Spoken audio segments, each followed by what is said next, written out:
بنحبك يا تميم عشان قلبك كبير. الله عليك يا تميم، بتحب كل الناس، رحبت بكل الناس، هو الامير ده ميم.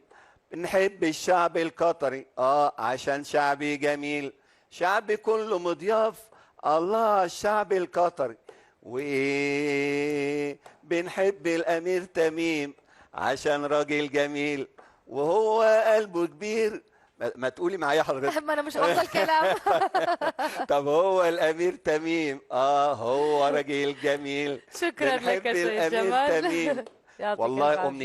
اها. امنيتي اقابل سمو الامير واخد معاه صوره، عشان انا بحب الراجل ده على المجهودات اللي عملها. ربنا يخلي سمو الامير تميم وشعب القطري الجميل. شكرا وانا لك. سعيد جدا جدا اللي كنت في الجزيره مباشر، اهلا بك. وتشرفونا في اي وقت في القاهره.